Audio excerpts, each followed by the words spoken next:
नमस्कार, मी रवींद्र बनसोड, छत्रपती संभाजीनगर. युगंधर या आपल्या युट्यूब चॅनलमध्ये आपणा सर्वांचे स्वागत.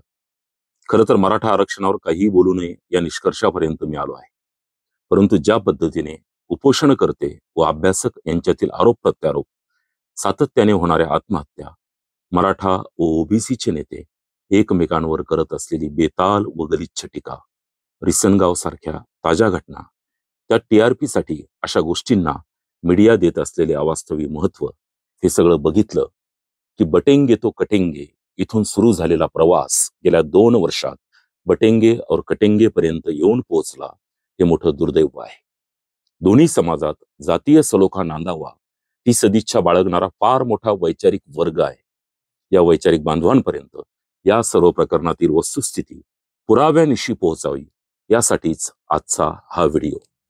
मराठा व ओबीसी दोन्हीकडील अंधभक्तांना हा व्हिडिओ फारसा आवडणार नाही, पण आपल्या धडावर आपलेच डोके ठेवून आज आपण 21व्या शतकात जगत आहोत याचे भान ठेवून आपल्या आयुष्यातला अर्धा पाऊण तास यासाठी दिला तर आपल्यालाही यातून बऱ्याच गोष्टी नव्याने लक्षात येतील. तसेच नवीन GR नुसार कोणाला कुणबी प्रमाणपत्र मिळेल व कोणाला नाही याचाही उलगडा होईल. मला विश्वास आहे की यानंतर या GR संदर्भात तुमचा कोणताही संभ्रम शिल्लक राहणार नाही. तर अधिक वेळ न घेता सुरू करूया. जसे की आपण सर्वांना माहीतच आहे, 29 ऑगस्ट पासून महाराष्ट्राची राजधानी मुंबई येथे मराठा समाज बांधवांचे वाशीहून सगळे सोयरेचा मसुदा घेऊन परत आल्यानंतरचे दुसरे ऐतिहासिक आंदोलन सुरू होते. उपोषणाच्या 5व्या दिवशी म्हणजे 2 सप्टेंबर रोजी महाराष्ट्र शासन व उपोषणकर्ते यांच्या उभय संमतीने महाराष्ट्र शासनाच्या सामाजिक न्याय व विशेष सहाय्य विभागाचा ऐतिहासिक शासन निर्णय म्हणजे GR काढण्यात आला आणि राज्यभर उलटसुलट चर्चेला उधाण आले. उपोषणकर्ते व त्यांचे समर्थक म्हणतात, या GR ने मराठवाड्यातील संपूर्ण मराठा समाज ओबीसीत गेला. बहुतांश मराठा अभ्यासक म्हणतात, या GR ने मराठ्यांच्या पदरात काही पडले नाही. वाशीप्रमाणेच हे आंदोलन फेल गेले व मराठ्यांच्या तोंडाला पुन्हा एकदा पानं पुसल्या गेली. ओबीसी नेते म्हणतात, या GR ने आमचे आरक्षण धोक्यात आले. तर मुख्यमंत्री म्हणतात, ज्या मराठ्यांच्या कुणबी नोंदी असतील त्यांनाच प्रमाणपत्र मिळतील, ओबीसींच्या आरक्षणाला धक्काही लागू देणार नाही. तात्पर्य काय? तर 2 सप्टेंबर हा दिवस या GR मुळे उपोषणकर्ते व त्यांच्या समर्थकांच्या मते विजय दिन, तर ओबीसी नेत्यांच्या मते काळा दिवस ठरला. आता आपण कोणाही एका पक्षाची बाजू न घेता थर्ड अंपायरच्या भूमिकेतून निपक्षपातीपणे या GR ची चिकित्सा करूया. सगळ्यात पहिली बाब म्हणजे खरोखरच हा GR आहे का? तर इथे स्पष्ट शब्दात शासन निर्णय असे म्हटले आहे. तसेच शेवटी महाराष्ट्राचे राज्यपाल यांचे आदेशानुसार व नावाने असे म्हटले आहे, म्हणजेच हा GRच आहे. त्यामुळे मागच्या वेळेस जशी वाशीला मसुद्यालाच GR समजण्याची उपोषणकर्त्याची गल्लत झाली होती, तशी न होता यावेळेस हा खरोखरच GR आहे, हा उपोषणकर्त्याचा दावा संपूर्ण सत्य आहे. आता कुठलाही GR असेल तर 3 बाबी महत्वाच्या असतात. कोणासाठी, कशासाठी व आधार काय. आता आपण या GR चे वाचन करूया. मला खात्री आहे की यानंतर या GR विषयी कोणाच्याही मनात काहीही शंका उरणार नाही. वाचूया. सुरुवातीला हैदराबाद गॅझेटियर मधील नोंदी विचारात घेऊन मराठा समाजाच्या व्यक्तींना कुणबी किंवा मराठा कुणबी किंवा कुणबी मराठा जातीचे प्रमाणपत्र देण्यासाठी कार्यपद्धती विहित करण्याबाबत. येथे पहिली बाब स्पष्ट आहे. हा GR कोणासाठी? तर मराठा समाजाच्या व्यक्तीसाठी. दुसरी बाब म्हणजे या GR चा हेतू काय?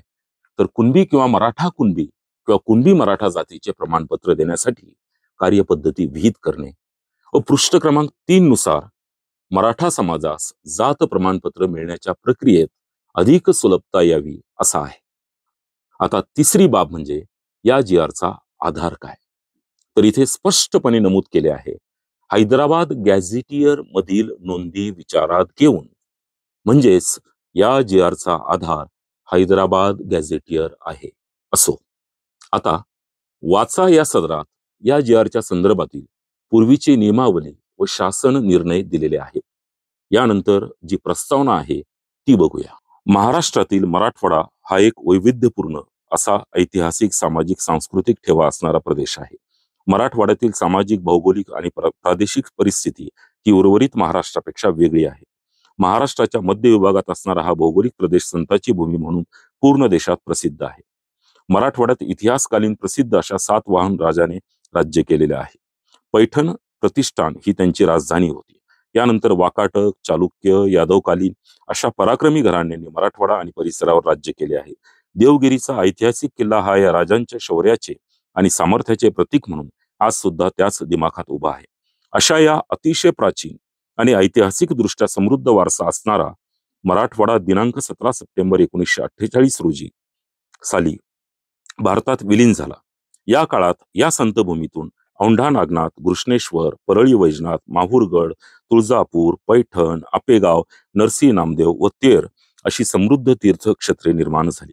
जगभरात प्रसिद्ध असणारे आणि वैविध्यपूर्ण कला शिल्पाने नटलेले अजिंठा व वेरूळ येथील लेणी आहेत.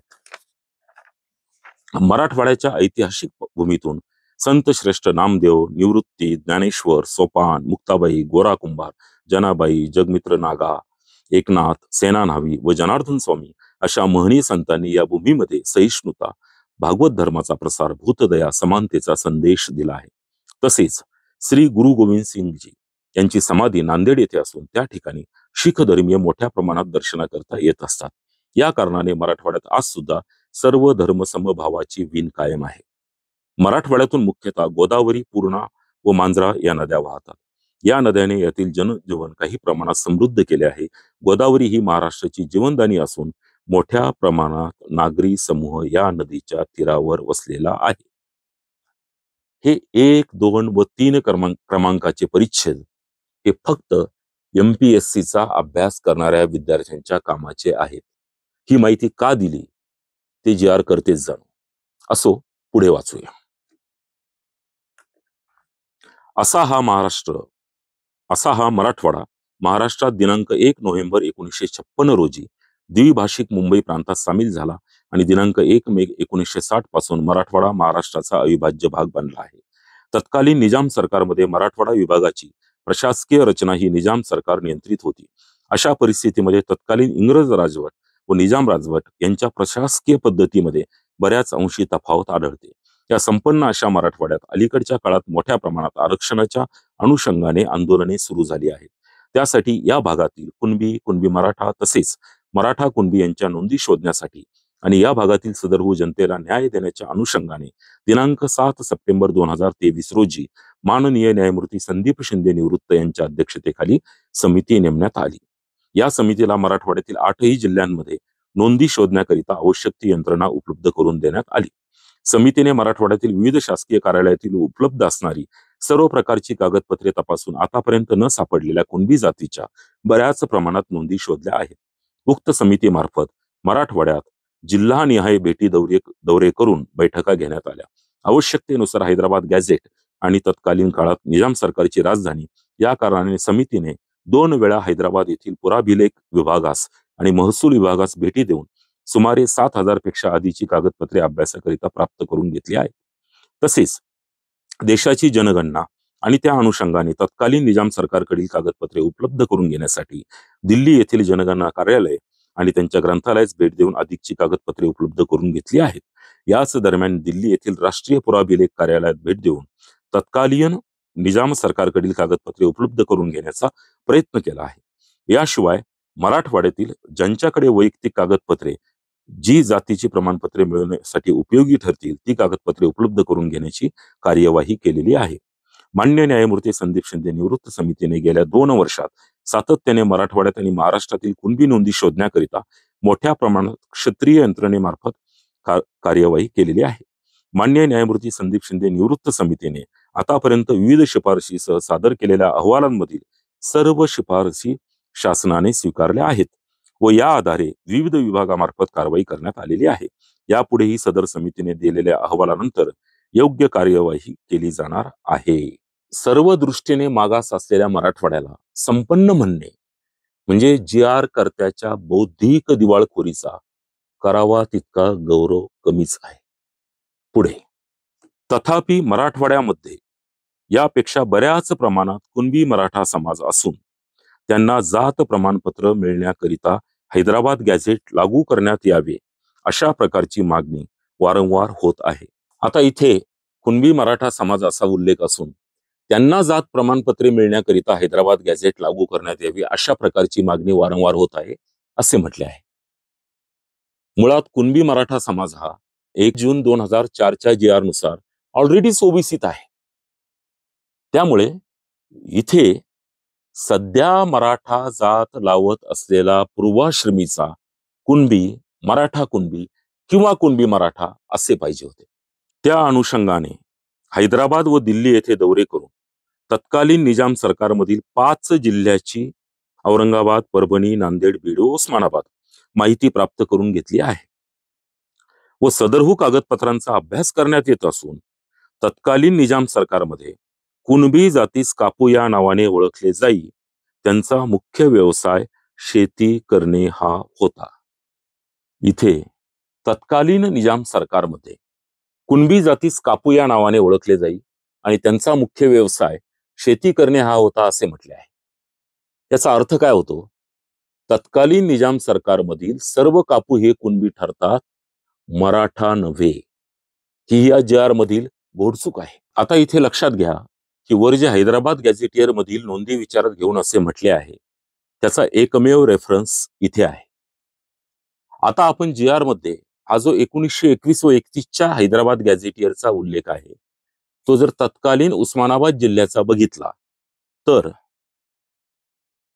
पृष्ठ क्रमांक 32 वर अनुक्रमांक 14 मध्ये कापू कंसात कुणबीची लोकसंख्या दिलेली आहे. ती आहे 3560 व पृष्ठ क्रमांक 33 वर अनुक्रमांक 23 वर मराठा जातीची लोकसंख्या दिलेली आहे 2,46,490.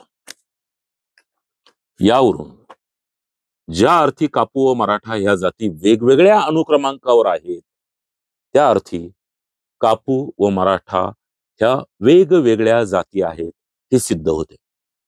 आता कापू समोर कंसात कुणबी आहे परंतु मराठा समोर कंसात कुणबी नाही. याचाच अर्थ हा रेफरन्स वापरला तर कापू हे कुणबी आहेत व मराठा हे कुणबी नाहीत असे उलटे सिद्ध होईल. दुसरी बाब म्हणजे हैदराबाद स्टेटमधील सर्वच गॅझेटियर मधील ज्या नोंदी आहेत त्या जातींच्या एकत्रित संख्या दाखवणाऱ्या सार्वत्रिक नोंदी आहेत. कोणत्याही गॅझेटियर मध्ये कुठेही कोणाच्याही नावाची वैयक्तिक नोंद नाही. त्यामुळे हैदराबाद गॅझेटियर लागू झाले म्हणणे म्हणजे साप समजून भुई थोपटण्यासारखा प्रकार आहे. या GR मध्ये उल्लेख केलेल्या गॅझेटियरचा काडी मात्रही फायदा मराठा समाजाच्या आरक्षणासाठी होणार नाही, उलट झालेच तर नुकसानच होईल. त्यामुळे हैदराबाद गॅझेटियर लागू झाले व आता मराठवाड्यातील सरसगट मराठा कुणबी होणार हा उपोषणकर्त्याचा दावा खोटा ठरतो. मुळात आमची जी मागणी होती ती 1884 पासून ते 1931 पर्यंतच्या गॅझेटियरचा तुलनात्मक अभ्यास करून ते लागू करावेत अशी होती. कारण 1884च्या गॅझेटियर मध्ये मराठा समाजाची कुणबी म्हणून नोंद आहे. यासाठी आपण 1884चे gazetteer of the Nizam's dominions Aurangabad district पाहूया. यात पृष्ठ क्रमांक 265 व 266 हे वाचूया. इथे म्हटले आहे the Kunbis form the main body of agricultural population. The Kunbi has been sometime applied to husbandmen in general, but in reality, it is a caste of Marathas, the members of which are by hereditary occupation farmers and tillers of the soil. आता यात स्पष्ट म्हटले आहे की जे मराठे वंश परंपरेने शेती करतात त्यांची जात कुणबी आहे. तसेच या संपूर्ण गॅझेटियर मध्ये कुठेही मराठा जातीची वेगळी अशी लोकसंख्या दिलेली नाही. कुणबी जातीची लोकसंख्या मात्र एकूण लोकसंख्येच्या 40.63% असे लिहिलेले आहे. आज छत्रपती संभाजीनगर या जिल्ह्यामध्ये एकूण लोकसंख्येच्या 40% आसपास मराठा जातीचे लोक आढळतात पण 1% ही कुणबी आढळत नाही. त्यामुळे मी व डॉक्टर रमेश सूर्यवंशी यांनी 13 सप्टेंबर 2023 रोजी घेतलेल्या पत्रकार परिषदेत हाच प्रश्न विचारला होता. अशी कोणती सुनामी आली की 1884 साली असलेले 40.63% कुणबी वाहून गेले व अशी कोणती ढगफुटी झाली की 40% मराठा आज दिसतात. 1909च्या गॅझेटियर मध्येही मराठा समाजाच्या कुणबी किंवा कुणबी मराठा किंवा मराठा कुणबी अशाच नोंदी आढळतात. मात्र वेदोक्त प्रकरणानंतर कोल्हापूरच्या राजर्षी शाहू छत्रपतींच्या आव्हानानुसार मराठवाड्यातील कुणबी समाजाने स्वतःला मराठा म्हणून कागदोपत्री नोंदविण्यास सुरुवात केली.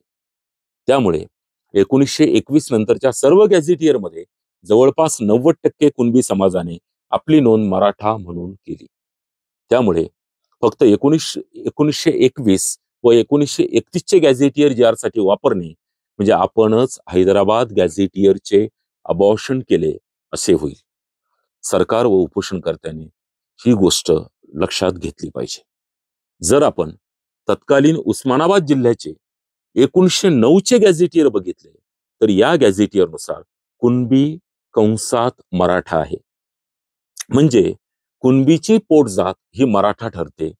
जी आर मध्ये मराठा व कुणबी एक आहे हे सिद्ध करणारे 1909चे गॅझेटियर लागू करायला पाहिजे होते, 1921 व 31चे नाही. असो, आता शासन निर्णय वाचूया. यापूर्वी महाराष्ट्र अनुसूचित जाती, अनुसूचित जमाती, विमुक्त जाती, भटक्या जमाती, इतर मागासवर्ग, विशेष मागास प्रवर्ग जातीचे प्रमाणपत्र देण्याचे व त्याच्या पडताळणीचे विनियमन अधिनियम 2000च्या कलम 18च्या पोट कलम 1 मध्ये आणि नियम 2012च्या नियम 4 मधील उपनियम 2 मधील खंड च नंतर विविध अभिलेखांचा समावेश करण्याकरिता अधिसूचना प्रसिद्ध करण्यात आलेली आहे. माननीय न्यायमूर्ती संदीप शिंदे समितीच्या शिफारशीच्या अनुषंगाने महाराष्ट्र अनुसूचित जाती, अनुसूचित जमाती, विमुक्त जाती, भटक्या जमाती, इतर मागासवर्ग, विशेष मागास प्रवर्ग जातीचे प्रमाणपत्र देण्याचे व त्याच्या पडताळणीचे विनियमन सुधारणा नियम 2024 दिनांक 18 जुलै 2024 अन्वये अधिसूचना प्रसिद्ध करण्यात आली आहे. त्यामुळे मराठा समाज कुणबी, कुणबी मराठा, मराठा कुणबी जातीचे प्रमाणपत्र मिळण्यास उपयोग झाला आहे. आता मराठा समाजात जात प्रमाणपत्र मिळण्याच्या प्रक्रियेत अधिक सुलभता यावी याकरिता शासन खालील प्रमाणे निर्णय घेत आहे. आता आपण शासन निर्णय वाचूया. संदर्भाधीन वाचा क्रमांक 1 व क्रमांक 3 अन्वये जात प्रमाणपत्र देणे व त्याची पडताळणी करणे याकरिता सन 2001चा महाराष्ट्र अधिनियम क्रमांक 23 व त्या अंतर्गत कार्यपद्धती निश्चितीकरिता नियम तयार करण्यात आलेले आहेत. यामध्ये हैदराबाद गॅझेटियर मधील नोंदी विचारात घेऊन मराठा समाजाच्या व्यक्तींना कुणबी, मराठा कुणबी किंवा कुणबी मराठा जातीचे प्रमाणपत्र मिळण्यासाठी चौकशी करून सक्षम प्राधिकाऱ्यास सहाय्य करण्याच्या दृष्टीने अहवाल देण्यासाठी गाव पातळीवर खालील प्रमाणे समिती गठीत करण्यात येत आहे. समिती सदस्य 1 ग्राम महसूल अधिकारी, 2 ग्रामपंचायत अधिकारी, 3 सहाय्यक कृषी अधिकारी. ही गाव पातळीवरील समिती गठीत केली एवढेच या जी आर मध्ये नवीन आहे. यातूनही भ्रष्टाचार वाढू नये म्हणजे झाले. आता पुढे वाचूया. मराठा समाजातील भूधारक तसेच भूमिहीन शेतमजूर किंवा बटईनी शेती करत असलेल्या व्यक्तीकडे शेत जमिनीची मालकी असल्याचा पुरावा नसल्यास त्यांनी दिनांक 13/10/1967 पूर्वी ते किंवा त्यांचे पूर्वज संबंधित स्थानिक क्षेत्रामध्ये राहत असल्याबाबत प्रतिज्ञापत्र सादर करावे. या प्रतिज्ञापत्राच्या आधारे दिलेल्या अनुषंगिक पुराव्याचे सक्षम प्राधिकारी यांनी स्थानिक चौकशी करून खातरजमा करावी. यात नवीन असे काही नाही. ही पद्धत पूर्वपारच चालत आलेली आहे. आता जी आर मधील शेवटचा मुद्दा समजून घेऊया. अशा स्थानिक चौकशीमध्ये संबंधित जातीचा दावा करणाऱ्या व्यक्तीचे गावातील ऑब्लिक कुळातील नातेसंबंधातील व्यक्तींना कुणबी जातीचे प्रमाणपत्र मिळाले असल्यास व दावा करणारा व्यक्ती हा त्यांच्या नातेसंबंधातील ऑब्लिक कुळातील असून कुणबी असल्याचे प्रतिज्ञापत्र देण्यास ते तयार असल्यास तसे प्रतिज्ञापत्र घेऊन उपरोक्त नमूद गाव पातळीवरील स्थानिक समिती वंशावळ समितीच्या सहाय्याने आवश्यक ती चौकशी करेल. त्या चौकशीच्या आधारे सक्षम प्राधिकारी अर्जदारास कुणबी जातीचा दाखला देण्याबाबत निर्णय घेतील. सदर शासन निर्णय महाराष्ट्र शासनाच्या टिंब या संकेतस्थळावर उपलब्ध करण्यात आला असून त्याचा संगणक संकेतांक क्रमांक अमुक अमुक असा आहे. हा शासन निर्णय डिजिटल स्वाक्षरीने साक्षांकित करून काढण्यात येत आहे. महाराष्ट्राचे राज्यपाल यांच्या आदेशानुसार व नावाने वर्षा देशमुख, उपसचिव, महाराष्ट्र शासन. यात महत्वाच्या 2 बाबी आहेत. पहिली बाब म्हणजे गावातील किंवा कुळातील नातेसंबंधातील, आणि दुसरी बाब म्हणजे वंशावळ समितीच्या सहाय्याने. आता कोणत्या व्यक्तीचे प्रतिज्ञापत्र चालेल?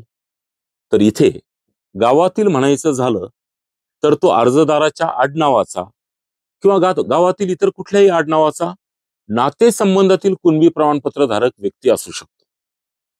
कुळातील म्हणायचे झाले तर कुणबी प्रमाणपत्र देणारा व्यक्ती हा अर्जदाराच्या आडनावाचाच असावा लागेल, इतर आडनावाचा चालणार नाही. पण कुळ जर स्थलांतरित झालेले असेल तर दुसऱ्या गावचा देखील चालेल असे अभिप्रेत आहे.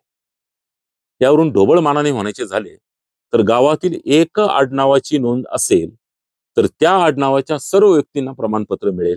एवढेच काय, अर्जदाराच्या आडनावाच्या दुसऱ्या गावातील कुणबी प्रमाणपत्र धारक व्यक्तीचे कुळ जर जुळत असेल तर त्या आधारे अर्जदाराच्या गावातील अर्जदाराच्या आडनावाच्या सर्व व्यक्तींना प्रमाणपत्र मिळेल असे सकृतदर्शनी भासते. आता हा मुद्दा व्यवस्थित समजून घेऊया. यासाठी इथे नातेसंबंधातील हा शब्द निर्णायक ठरतो. इथे नाते या शब्दाचा अर्थ रक्ताचे नातेवाईक किंवा इंग्रजीमध्ये किनशिप असा होतो. तर संबंधातील याचा अर्थ लग्नाने निर्माण झालेले नातेवाईक म्हणजे आईकडील नातेवाईक असा होतो, ज्याला आपण मातृकुळ म्हणतो. वरवर पाहता वडिलांकडील व आईकडील दोन्ही नातेवाईक असा अर्थ दिसतो. त्यामुळे गावातील इतर आडनावाच्या व्यक्ती सुद्धा संबंधातील असू शकतात. परंतु इथेच खरी ज्ञानबाची मेघ आहे. कशी ते सांगतो. खाली म्हटलेले आहे वंशावळ समितीच्या सहाय्याने. याचा अर्थ वंशावळ जुळवावीच लागेल व महाराष्ट्र अनुसूचित जाती, विमुक्त जाती, भटक्या जमाती, इतर मागासवर्ग, विशेष मागास प्रवर्ग यांच्या जातीचे प्रमाणपत्र देण्याचे व त्याच्या पडताळणीचे विनियमन नियम 2012 नुसार वंशावळ ही फक्त वडिलांकडील रक्ताच्या नातेवाईकांचीच असते. लग्न संबंधातून निर्माण झालेल्या नातेसंबंधांची वंशावळ नसते. त्यामुळे फक्त वंशावळीनुसार वडिलांकडील रक्ताच्या नातेवाईकाचेच प्रमाणपत्र ग्राह्य धरल्या जाईल. म्हणजेच वंशावळ न जुळणाऱ्या वडिलांकडील नातेवाईकाचे प्रमाणपत्र ग्राह्य धरल्या जाणार नाही. तसेच आईकडील अथवा मातृकुळातील कुठल्याही नातेवाईकाचे प्रमाणपत्र ग्राह्य धरल्या जाणार नाही. आता शासनाने दिनांक 2 सप्टेंबर 2025 रोजीच्या सामाजिक न्याय व विशेष सहाय्य विभागाकडील शासन निर्णयाच्या अनुषंगाने कार्यपद्धती विशद करण्याकरता एक SOP काढली आहे. त्यात सामाजिक न्याय व विशेष सहाय्य विभाग शासन निर्णय दिनांक 2/9/2025 अन्वये पात्र व्यक्तींना कुणबी मराठा, कुणबी व कुणबी मराठा जात प्रमाणपत्र देण्यासाठी सक्षम प्राधिकारी यांना सहाय्य करण्याच्या दृष्टीने अहवाल देण्यासाठी गाव पातळीवर खालील प्रमाणे समिती गठीत करण्यात आलेली आहे. आता गंमत बघा, फार गाजावाजा करत JR मधून काढलेला पात्र शब्द इथे टाकलेला आहे. आता मुळात तो शब्द ठेवला असता आणि काढला असता त्याने काहीही फरक पडत नाही. मुळात जो पात्र असतो त्यालाच प्रमाणपत्र मिळत असते. असो, आता इथे कलम 1 मध्ये ई अर्जदाराच्या गावातील कुळातील नातेसंबंधातील व्यक्तींना कुणबी जातीचे प्रमाणपत्र मिळाले असल्यास व अर्जदार यांनी त्यांचे नातेसंबंधातील कुळातील असून कुणबी असल्याचे संबंधित नातेवाईकाचे प्रतिज्ञापत्र सादर करेल. इथे संबंधित नातेवाईकाचे प्रतिज्ञापत्र असे म्हटले आहे. संबंधित नातेसंबंधातील व्यक्तीचे प्रमाणपत्र असे म्हटले नाही. आता पुन्हा तेच महाराष्ट्र अनुसूचित जाती, विमुक्त जाती, भटक्या जमाती, इतर मागासवर्ग, विशेष मागास प्रवर्ग यांच्या जातीचे प्रमाणपत्र देण्याचे व त्याच्या पडताळणीचे विनियमन नियम 2012 मध्ये पृष्ठ क्रमांक 2 वरील कलम 2 मधील पोट कलम ज मध्ये दिलेली नातेवाईक या शब्दाची व्याख्या तपासूया.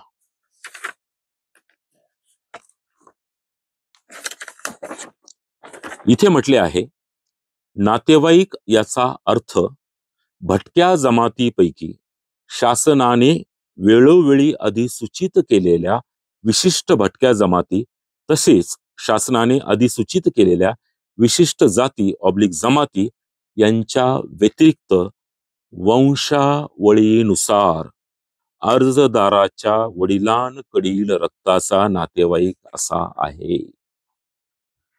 याचा स्पष्ट अर्थ नातेवाईक म्हणजे वंशावळीनुसार अर्जदाराच्या वडिलांकडील रक्ताचा नातेवाईक असाच आहे. स्थानिक चौकशी अहवालाची एसओपी जर बघितली तर यामध्ये फक्त कलम 1 व 2 जात प्रमाणपत्राच्या दृष्टीने महत्वाचे आहेत. यातही कुणबी, मराठा कुणबी, कुणबी मराठा जात प्रमाणपत्र काढण्यासाठी चौकशीसाठी जोडलेली सर्वसाधारण कागदपत्रे हे कलम सर्वात महत्वाचे आहे. ते वाचूया. क्रमांक 1, अर्जदाराच्या कुटुंबात नातेवाईकात कुणबी, मराठा कुणबी व कुणबी मराठा मिळालेल्या जात प्रमाणपत्राची, इथेच लिहिलेले प्रमाणपत्राची प्रत वैधता प्रमाणपत्राची प्रत स्वसाक्षांकित प्रती असं म्हटलेलं आहे. आता इथे अर्जदाराच्या कुटुंबात किंवा नातेवाईकात असे स्पष्ट म्हटले आहे. इथे कुटुंबातील शब्दाला काही अर्थ नाही, कारण कायद्याने मातृकुळ चालत नाही. व नातेवाईक म्हटले तर वडिलांकडील रक्ताचे नातेवाईक असाच अर्थ निघतो. आता क्रमांक 2 वाचूया. अर्जदाराचे यांचे वडील, आजोबा, सख्खे भाऊ, सख्खी बहीण, सख्खे काका, सख्खी आत्या यांचा शाळा सोडल्याचा दाखला व जात प्रमाणपत्र वैधता प्रमाणपत्राची प्रत स्वसाक्षांकित प्रती असं म्हटलेलं आहे. इथेही वडील, आजोबा, सख्खे भाऊ, सख्खी बहीण, सख्खे काका, सख्खी आत्या हे सर्व वडिलांच्या रक्ताकडीलच नातेवाईक आहेत. आईकडचं म्हणायचं असेल तर मावशी वगैरे म्हटलं असतं. असो. क्रमांक 3, विवाहित स्त्रीसाठी स्वतःचा शालेय दाखला प्रवेश निर्गम उतारा तसेच आजोबा वडील भाऊ आत्या यांचा शाळा सोडल्याचा दाखला व जातीचे प्रमाणपत्र वैधता प्रमाणपत्राची प्रत, सासरकडील मतदान कार्ड आधार कार्ड रेशन कार्ड सर्व स्वसाक्षांकित प्रती. आता इथेही विवाहित स्त्रीचे आजोबा, वडील, भाऊ, आत्या हे सगळे वडिलांकडील रक्ताचेच नातेवाईक आहे. पुढे क्रमांक 5 बघूया. त्यामध्ये वंशावळ प्रतिज्ञा पत्र कंसात शपथपत्र असं म्हटलं आहे. आता हेही वडिलांच्या रक्ताकडील नातेवाईकच सांगते. आता क्रमांक 6 बघूया. नातेवाईकांचे प्रतिज्ञापत्र व इतर आवश्यक ते प्रतिज्ञापत्र कंसात शपथपत्र. आता इथे स्पष्टपणे नातेवाईकांचे प्रतिज्ञापत्र म्हणजेच 2012च्या अधिनियमानुसार वडिलांकडील रक्ताचे नातेवाईक असे सांगते. त्यामुळे या GR ने नवीन काहीही मिळणार नाही. आता याच्या पुढे बाकीचे सगळे सामाजिक पार्श्वभूमी वगैरे वगैरे वगैरे हे फक्त जनरल नॉलेज आहे. सर्व बाबींचा विचार केल्यास 2 गोष्टी सूर्यप्रकाशा इतक्या स्पष्ट आहेत की मराठा समाजाची जी मागणी होती ते 1884 व 1909 चे हैदराबादचे गॅझेटियर कुठेही लागू झालेले नाही. जो 1921 व 1931 चा उल्लेख आहे तो काहीही कामाचा नाही. एसओपी मध्ये तर गॅझेटियरचा गही नाही. त्यामुळे उपोषणकर्त्याचा हैदराबाद गॅझेटियर लागू झाले हा दावा खोटा ठरतो. दुसरी बाब म्हणजे नातेसंबंधातील हा शब्द काहीही कामाचा नाही. अर्जदाराच्या वडिलांकडील रक्ताच्या नातेवाईकाची कुणबी किंवा मराठा कुणबी किंवा कुणबी मराठा अशी नोंद असून त्याची वंशावळ जुळत असेल तरच त्याला प्रमाणपत्र मिळेल व त्या प्रमाणपत्राची व्हॅलिडिटी होईल हे लक्षात असू द्या. तसेच अपवादात्मक परिस्थिती सोडली तर कायद्याने आईकडची म्हणजे मातृकुळाची जात लावता येत नाही हे वेळोवेळी कोर्टाने दिलेल्या निकालात सिद्ध झाले आहे. त्यामुळे या GR ने नवीन काहीही मिळालेले नाही, मिळणारही नाही. आणि हेच मी GR निघाला त्याच दिवशी 2 सप्टेंबर रोजी न्यूज 18 लोकमतला बडे मुद्दे या कार्यक्रमात सांगितले होते. आता कोणाला जर वाटत असेल मूळ नियमावली ही 2012ची आहे आणि सदर शासन निर्णय हा 2025चा, त्यामुळे या जुन्या नियमावलीचे आज महत्व काय? तर कायदा असे सांगतो, when act or rule is in existence, no GR can supersede that act or rule. म्हणजेच जेव्हा पूर्वीचा एखादा कायदा किंवा नियम अस्तित्वात असेल तर नंतरचा कोणताही शासन निर्णय त्याला डावलू शकत नाही. त्यामुळे या GR मधून काही नवीन मिळणार नाही. हा GR म्हणजे राजकारण्यांनी राजकारणासाठी काढलेला GR आहे. सरकार एकच लाकूड मराठा व ओबीसी या दोघांनाही विकत आहे, ही वस्तुस्थिती आहे. आता दुसरा प्रश्न, या GR मध्ये काही बदल सुधारणा होऊ शकतात का? माझ्या मते हा GR न्यायप्रविष्ट असल्यामुळे सरकार यात काही बदल किंवा सुधार करण्याचे धाडस दाखवणार नाही. ज्या निर्णायक क्षणी GRचा मसुदा उपोषणकर्त्याने स्वीकारला त्याच क्षणी मराठा आरक्षणाचा पुन्हा एकदा घात झाला. कोण तोंडी काय बोलतो, काय आश्वासन देतो याला काही महत्व नसतं. सौ बका एक लिखा हेच सत्य असतं. सरकारचं अवतन जेवल्याशिवाय खरं नसतं, हे लक्षात ठेवायला पाहिजे. सरकारने GR दाखवला, उपोषणकर्त्याने व अभ्यासक वकिलांच्या टीमने तो मान्य केला, यातच सर्व आलं. आता सरकारच्या नावाने बोंबा मारणे म्हणजे स्वतःच्या पसंतीने लग्न झाल्यावर बायको पसंत नाही म्हणण्यासारखे आहे.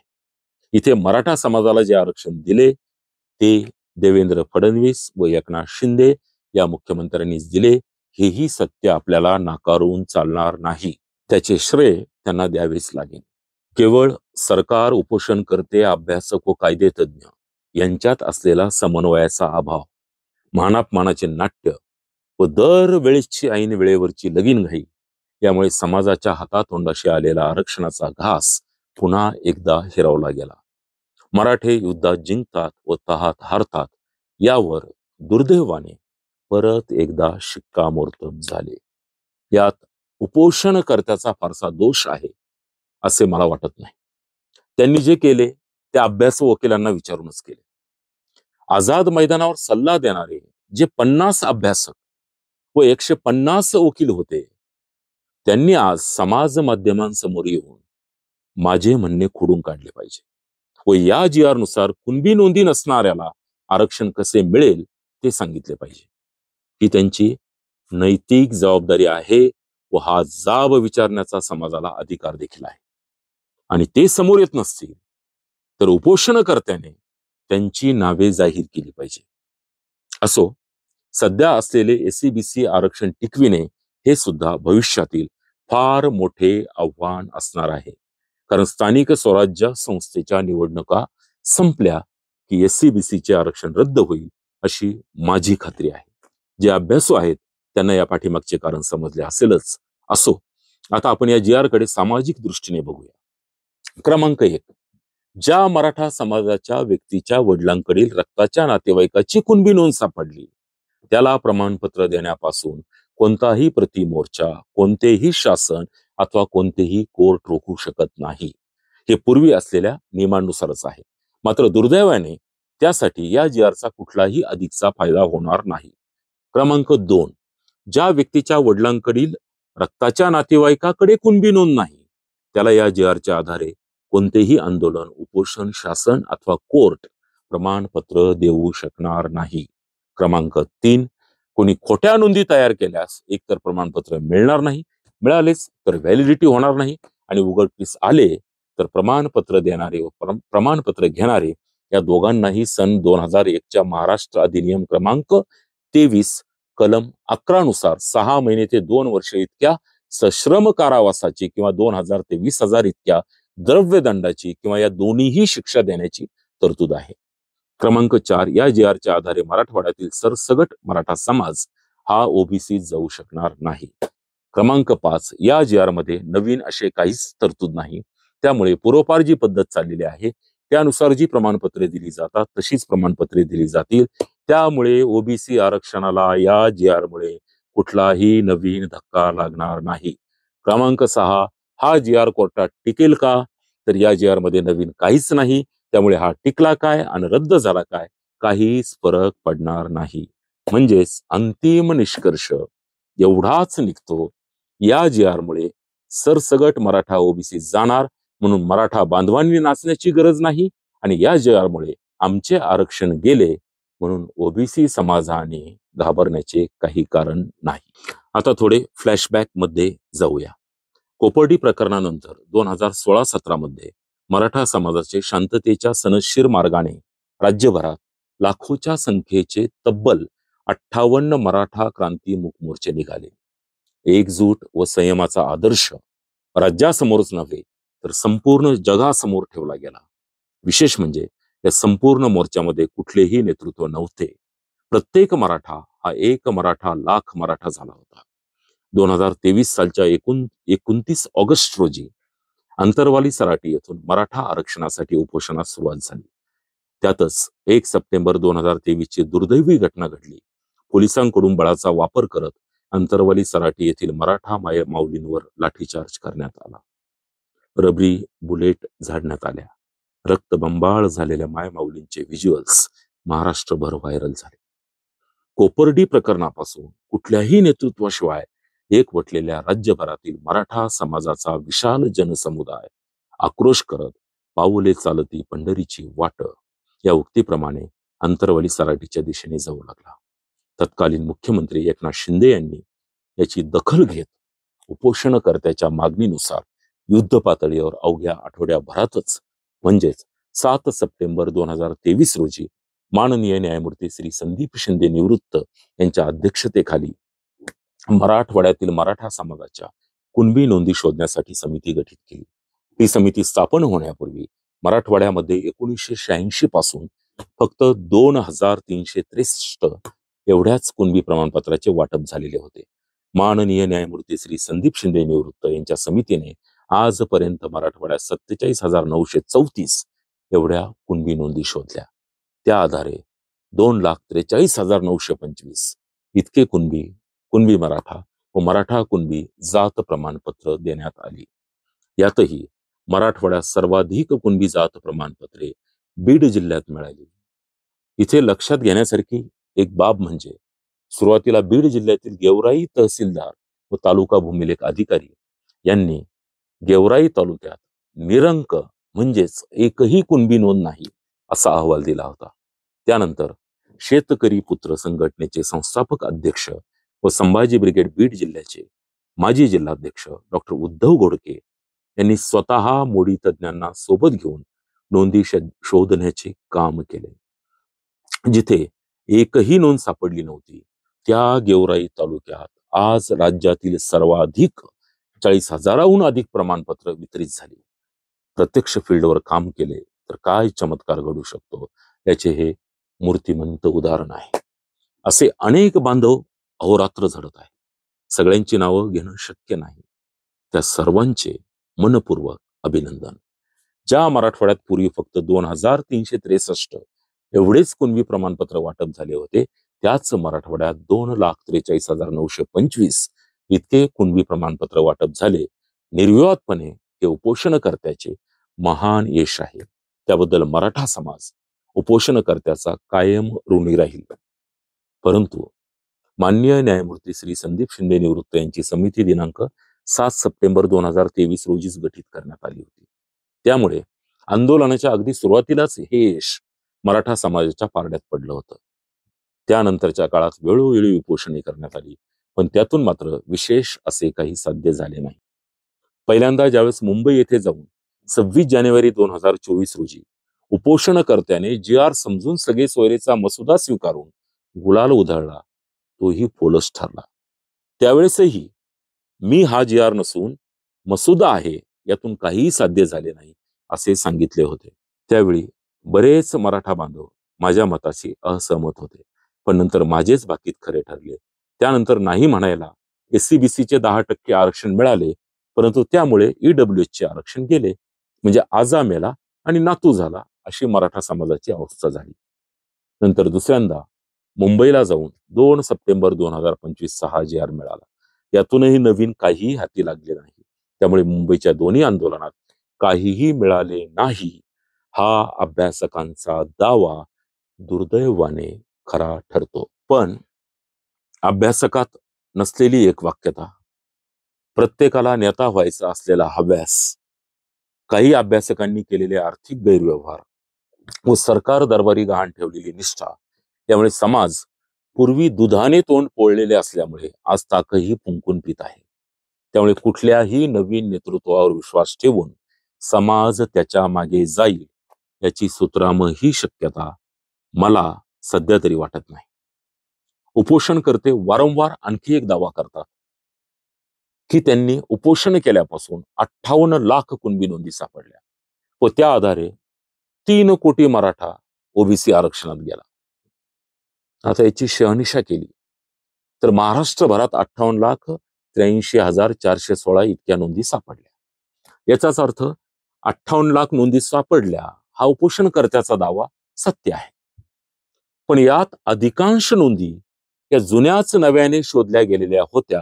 तसेच त्या नोंदीच्या आधारे उपोषणापूर्वीच 1986 पासून लाखो प्रमाणपत्रे काढली गेलेली होती.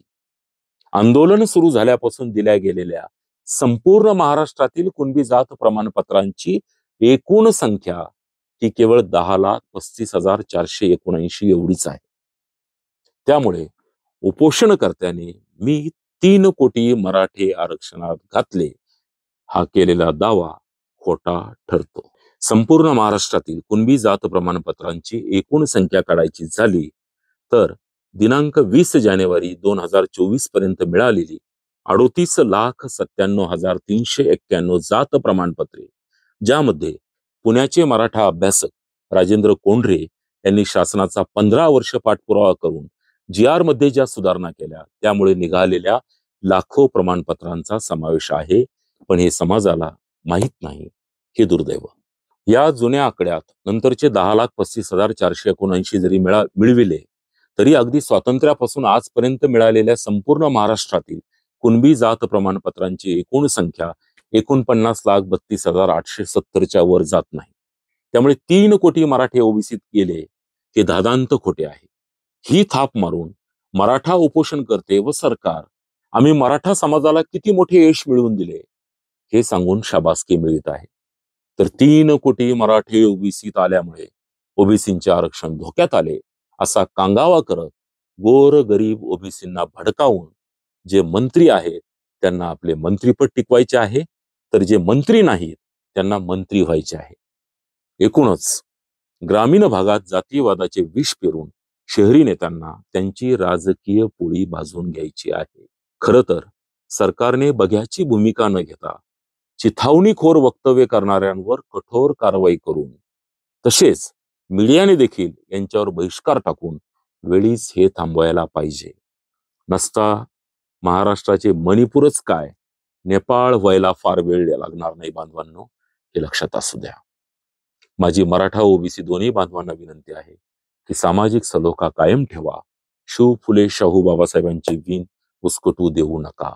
राजर्षी शाहू छत्रपती प्रतापसिंह महाराज, सयाजीराव गायकवाड, भास्करराव जाधव, जेधे, जवळकर, केळुस्कर, विरा शिंदे, वीर उत्तमराव मोहिते, भाई माधवराव बागल, पंजाबराव देशमुख, क्रांतिसिंह नाना पाटील, नागनाथांना नायकवडी, विठ्ठलराव विखे, शंकरराव मोहिते, भाऊसाहेब थोरात, मामासाहेब जगदाळे, तुळशीदास जाधव, पंढरीनाथ पाटील आपले ढाकेफळकर, बाळासाहेब पवार, अण्णासाहेब पाटील, न्यायमूर्ती PB सावंत, न्यायमूर्ती BN देशमुख, न्यायमूर्ती BG कोळसे, शरद पाटील, माम देशमुख, आह साळुंके, शशिकांत पवार, पुरुषोत्तम खेडेकर, रेखाताई खेडेकर, अगदी अलीकडचे प्रवीणदादा गायकवाड यांच्यासारख्या असंख्य ज्ञात अज्ञात लोकांच्या ज्ञानाच्या, त्यागाच्या व संघर्षाच्या जोरावर मराठा समाजाच्या विकासाची व ऐक्याची इमारत उभी आहे. हे बांधवांनो कायम लक्षात असू द्या. एवढीच कशाला, यशवंतराव चव्हाणांनी राबविलेली EBC सवलत, वसंतदादा पाटलांनी राबविलेले पाणी अडवा पाणी जिरवा धोरण, व विना अनुदानित वैद्यकीय व अभियांत्रिकी महाविद्यालयाला परवानगी देण्याचे धोरण. शंकरराव चव्हाणांनी उभारलेले मराठवाड्याची तहान भागवणारे जायकवाडी व विष्णुपुरी धरण. शरद पवारांचे देखील कृषी विषयक धोरण व महिलांचा केलेला लष्करात समावेश या सर्व तत्कालीन मराठा मुख्यमंत्र्याच्या कामगिरीकडेही कानाडोळा करता येणार नाही. हा वारसा जतन करण्याची सर्व मराठा बांधवांची जबाबदारी आहे. शेतकऱ्यांचा आसूड व गुलामगिरी हे महात्मा फुलेंचे 2 ग्रंथ जरी वाचले तरी मराठा ओबीसी संघर्ष होणार नाही. पण आज सोशल मीडियाच्या या युनिव्हर्सिटीत वाचतो कोण? बांधवांनो, वाचाल तर वाचाल.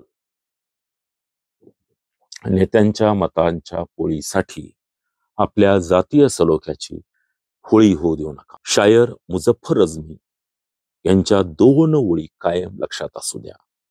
ते म्हणतात, ये जब्र भी देखा है तारीख की नजरों ने, लम्हों ने खता की थी सदियों ने सजा पाई.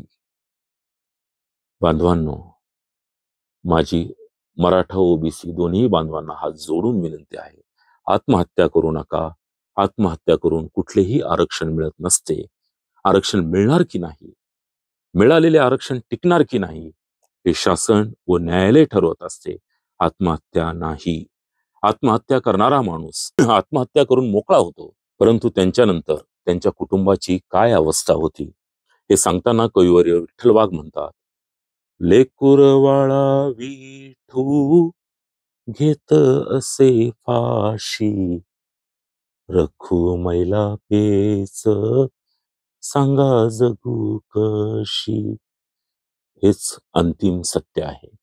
बांधवांनो, 84 लक्ष योनीमध्ये मानव जन्म हा सर्वश्रेष्ठ मानला जातो. संत कबीर म्हणतात, दुर्लभ मानुष जन्म है देह न बारंबार, तरुवर जो पत्ता झडे बहुरी न लागे डार. जातीपातीच्या भिंती गाडून आनंदाने या दुर्लभ अशा मानव जीवनाचा आस्वाद घ्या. शेवटी या निमित्ताने एक गोष्ट सांगतो आणि थांबतो. एक आटपाट नगर असते. तिथे एक विवाह सोहळा धूमधडाक्यात सुरू असतो. मुलाकडील व मुलीकडील तुतारी वादकांमध्ये जोरदार जुगलबंदी सुरू असते. अशातच मुलाकडील तुतारी वादक तुतारीमधून जिंकलो रे जिंकलो असा आवाज काढायला सुरुवात करतो. लागलीच मुलीकडील तुतारी वादकही तुतारीमधून जोशाने जिंकलो रे जिंकलो असा आवाज काढायला लागतो. बराच वेळ ही जुगलबंदी दोन्ही बाजूने जोरदार सुरू असते. शेवटी दोघेही तुतारी वादक एकमेकांच्या जवळ येतात. मुलीकडील तुतारी वादक मुलाकडील तुतारी वादकाला विचारतो, तू जिंकलो रे जिंकलो वाजवतोय म्हणजे काय? त्यावेळेस मुलाकडील तुतारी वादक हसून म्हणतो, अरे आमचा नवरदेव मुका आहे, तरी त्याला एवढी चांगली मुलगी मिळाली म्हणून मी जिंकलो रे जिंकलो वाजवतोय. पण मला एक सांग, तू का जिंकलो रे जिंकलो वाजवतोय? त्यावेळेस मुलीकडील तुतारी वादक जोर जोरात हसून म्हणतो, अरे वेड्या, आमची मुलगी बैरी आहे, त्यामुळे मी जिंकलो रे जिंकलो वाजवतोय. कृपया या लग्नाचा कुठल्याही GRC तसेच जिंकलो रे जिंकलो म्हणणाऱ्या व्यक्तींचा कुठल्याही उपोषणकर्त्यांशी अथवा शासनाशी कुठलाही संबंध नाही व असल्यास तो निव्वळ योगायोग समजावा. झाले दर्पणाचे अंग ज्याचा त्यासी दावी रंग, या जगद्गुरु तुकोबारायांच्या उक्तीप्रमाणे मी माझ्या भावना आपल्या समोर मांडल्या आहेत. शेवटी समाजाचा घटक म्हणून समाज हितासाठी होणाऱ्या कुठल्याही आंदोलनात मी कायम सहभागी होतो, आहे व राहील. फक्त हैदराबाद गॅझेटियरनुसार पहिले प्रमाणपत्र मिळून त्याची व्हॅलिडिटी होईल तेव्हाच मी गुलाल घेईल. तुर्तास तरी वाशीच्या गुलालासारखाच हा गुलालही उधारच आहे. नाहीतर पुन्हा नवीन आंदोलन आहेच. उपोषण करते व आपण सर्व बांधव आरक्षण घेतल्याशिवाय थांबणार नाहीत. आरक्षण मिळवणारच आहेत. पण आपण एक कुलूप उघडण्यासाठी दुसऱ्याच कुलपाची चावी जर लावत असेल तर अवघड आहे. असो, बचेंगे तो और लढेंगे. पटल्यास हा व्हिडिओ जास्तीत जास्त लाईक व शेअर करा. धन्यवाद. जय श्री